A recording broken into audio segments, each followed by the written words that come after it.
मित्रों, इस अध्याय में हम जानेंगे रावण के बारे में।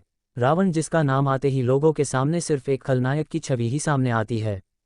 क्या रावण इतना ही बुरा था? क्या रावण में कोई अच्छाई नहीं थी? क्या रावण सिर्फ एक खलनायक ही था? इन सब बिंदुओं का विश्लेषण करते हुए हम रावण का आधुनिक समय के संदर्भ में मूल्यांकन करेंगे। हम जानेंगे कि रावण और आज के भौतिक जीवन के मनुष्य में कौन अच्छा और कौन बुरा चरित्र प्रदर्शित करता है। आइए चलते हैं मुख्य विषय पर। रामायण के मुख्य पात्रों में से एक रावण भारतीय पौराणिक कथाओं और भारतीय साहित्य में एक महत्वपूर्ण व्यक्तित्व है। उसे मुख्यतः एक खलनायक के रूप में ही प्रस्तुत किया जाता है जो भगवान राम से युद्ध करता है और सीता का अपहरण करता है।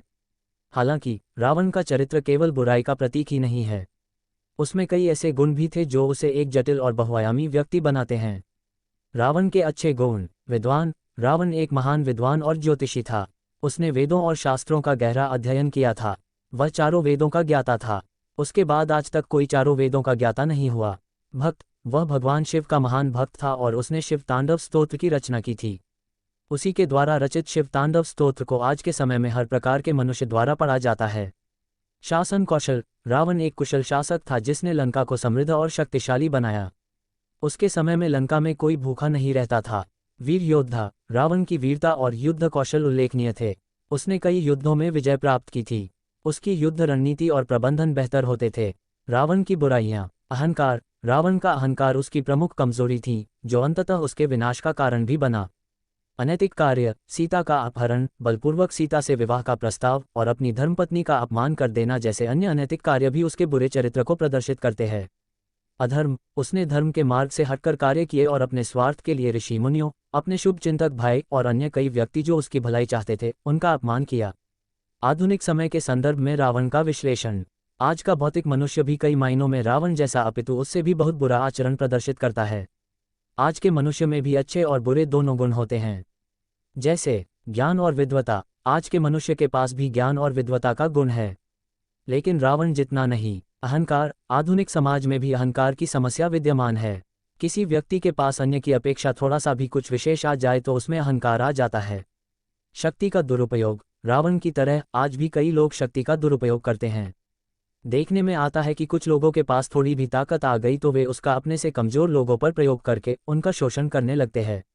संवेदनशीलता। जैसे रावण में संवेदनशीलता और भक्ति के गुण थे वैसे ही आज के मनुष्य में भी होते हैं। रावण के जीवन के अन्य पहलू। रावण का चरित्र और भी जटिल और बहुआयामी है। उसके जीवन के कुछ अन्य महत्वपूर्ण पहलू निम्नलिखित हैं। राजनीतिक कौशल। रावण ने लंका को एक शक्तिशाली और समृद्ध राज्य बनाया। उसकी राजनीतिक चतुराई और रणनीतिक कौशल ने उसे अपने शत्रुओं पर विजय प्राप्त करने में सहायता की। पारिवारिक जीवन। रावण एक परिवार प्रेमी व्यक्ति था। वह अपने भाइयों और बहन से प्रेम करता था। विशेष रूप से उसने अपनी बहन शूर्पणखा के अपमान का बदला लेने का प्रयास किया था जो उसके सीता के अपहरण का मुख्य कारण था। संस्कृति और कला। रावण कला और संगीत में भी निपुण था। वह वीणा बजाने में कुशल था और उसने कई स्तोत्र और काव्य की रचना की थी। उसकी सांस्कृतिक रुचियां उसे एक संवेदनशील व्यक्ति के रूप में दर्शाती हैं। रावण से मिलने वाली शिक्षा। रावण की कहानी से हमें कई महत्वपूर्ण शिक्षाएं मिलती हैं। अहंकार का विनाश। रावण का पतन उसके अहंकार का ही परिणाम था। ये हमें सिखाता है कि चाहे हम कितने ही शक्तिशाली क्यों न हो, अहंकार हमें नीचे गिरा ही देता है। धर्म और अधर्म का अंतर। रावण का जीवन इस बात का उदाहरण है कि अधर्म के मार्ग पर चलने से अंततः विनाश ही होता है। ये हमें धर्म के मार्ग पर चलने की प्रेरणा देता है। समाज के प्रति उत्तरदायित्व। एक शासक या नेता को अपने समाज और प्रजा के प्रति उत्तरदायी होना चाहिए। रावण की गलतियां ये दर्शाती हैं कि नेतृत्व के पद पर बैठे व्यक्ति को अपनी शक्ति का हमेशा सदुपयोग ही करना चाहिए। परिवार और रिश्तों का महत्व। रावण का पारिवारिक जीवन ये सिखाता है कि रिश्तों में प्रेम और आदर का महत्व है, लेकिन उनका उपयोग अधर्म के कार्यों के लिए नहीं होना चाहिए। आधुनिक संदर्भ में रावण का विश्लेषण। आज के समाज में भी रावण की तरह कई लोग हैं जिनमें अच्छाई और बुराई दोनों का मिश्रण होता है। इस संदर्भ में रावण की कहानी हमें ये सोचने पर मजबूर करती है कि हम स्वयं की समीक्षा करें। हमें अपने जीवन में नियमित रूप से आत्म समीक्षा करनी चाहिए और यह पहचानना चाहिए कि हमारे अंदर कौन से गुण और कौन से अवगुण हैं। नैतिकता और जिम्मेदारी। चाहे हम किसी भी पद पर हों, हमें अपने कार्यों में नैतिकता और जिम्मेदारी का पालन करना चाहिए। समग्र दृष्टिकोण। हमें किसी व्यक्ति या चरित्र को केवल काले और सफ़ेद में नहीं बांटना चाहिए, अपितु हमें न्यायपूर्ण तरीके से उसके समग्र व्यक्तित्व को समझने का भी प्रयास करना चाहिए। निष्कर्ष रूप में कहें तो रावण का चरित्र एक गहरी और जटिल कहानी है जो हमें जीवन में कई महत्वपूर्ण सीख देती है। उसकी अच्छाइयों और बुराइयों का अध्ययन करके हम अपने जीवन में संतुलन और नैतिकता को बढ़ावा दे सकते हैं। आज के युग में रावण की कहानी हमें ये याद दिलाती है कि सच्ची शक्ति विनम्रता, नैतिकता और आत्म जागरूकता में है। रावण का चरित्र एक बहुआयामी व्यक्ति का था, जिसमें अच्छे और बुरे दोनों गुण थे। आज का मनुष्य भी उसी तरह विभिन्न गुणों और अवगुणों का मिश्रण है।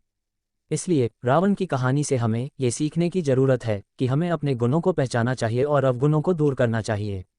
मित्रों, आशा है कि रावण का विश्लेषण करने से संबंधित यह अध्याय आपको पसंद आया होगा। इसी तरह की और भी महत्वपूर्ण जानकारी प्राप्त करने के लिए आप अपने इस चैनल सनातन और भारत से जुड़े रहें। आपको सादर प्रणाम।